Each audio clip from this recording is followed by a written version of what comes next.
Unified. Week 3, Chapter 3. Communicating with safeguards. Now you have experienced your higher self on an intimate level. You have communicated consciously. For years we can be unaware of a clock ticking in a room. Then suddenly we hear it. It is so loud we can't imagine we never heard it. That is now your experience with your higher self. It has always been a part of you, helping, directing, guiding, nudging, and prodding. Yet you did not hear it. But now you do. You know that voice is there. All you need to do now is to focus attention. Soon you will start focusing your attention on its messages.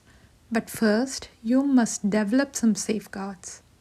The first safeguard deals with uninvited influences. Since we are all connected, it's possible for other people to influence your thoughts. These people may or may not be living in the physical world we know. They may be part of the vast spiritual world around us we don't yet perceive.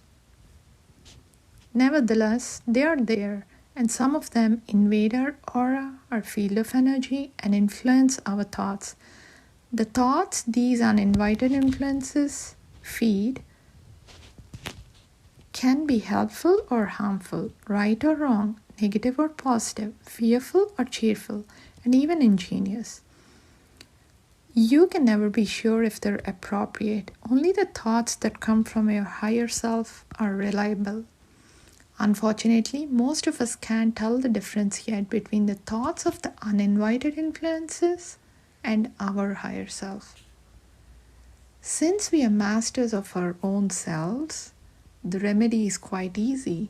You simply close your aura to all except your higher self. This is the first important lesson this week.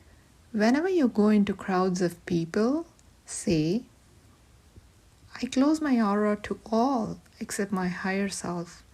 Say it also whenever you feel you're in a negative atmosphere, such as around sickness, an accident, or a troubled person. This week, you can't say the words to close your aura too often.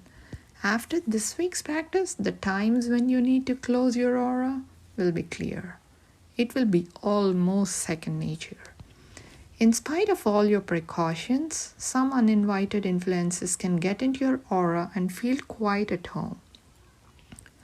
These are usually people who have died and who are confused, troubled, and hurting. Their awareness of their true nature is so distorted, they have refused the help gladly waiting at their side.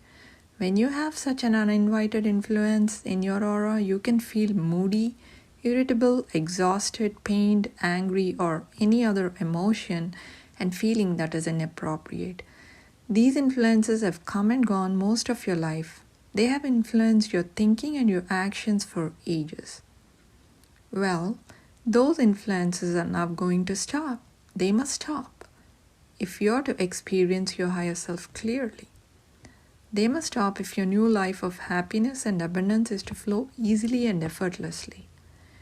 To clear your aura of any uninvited influences, you begin each of the daily quiet periods from now on with a few simple words.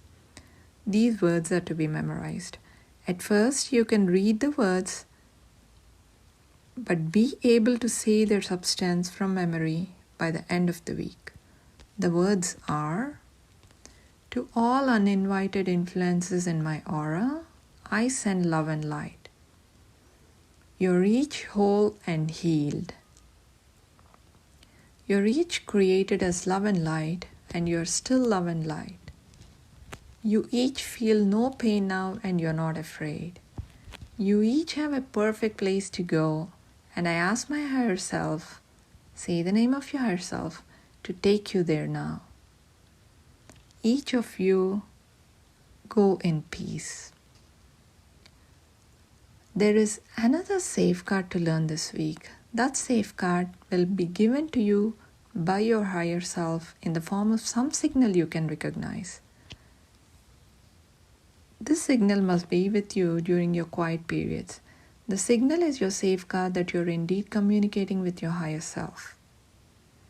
After you have cleared your aura for any uninvited influences and have settled down into your heart and love, think this: my dear higher self, please give me your signal now.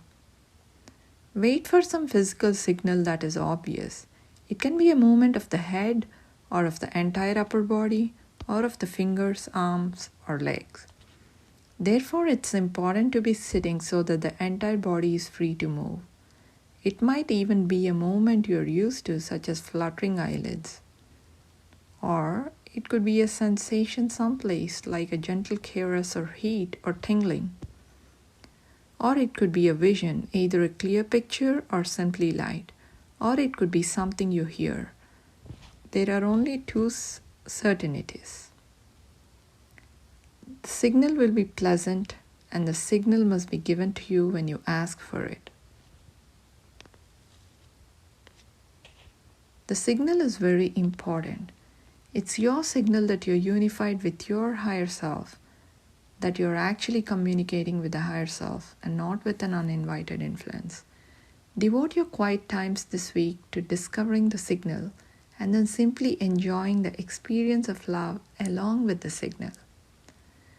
Feel comfortable with the signal and notice how it comes quite easily once you have settled into quietness. This week, when you go to bed, practice the words to clear your aura of uninvited influences. Then 3 of the nights this week, unify yourself with God. That is, think of whatever qualities of God come to you and give yourself those qualities as well. God is love, and so I am love, because I am made in His image. The balance of the 4 nights, continue the exercise of last week. Give a few words of thanks to your higher self for its guidance and love. Then transmit your love energy to whomever you choose. During the day this week, you can continue to send love to anyone or anything whenever it occurs to you. This is a practice you want to develop, for as you give, so shall you receive. Give love out in your thoughts. Don't be surprised when it comes back to you in the least expected way. End of chapter 3.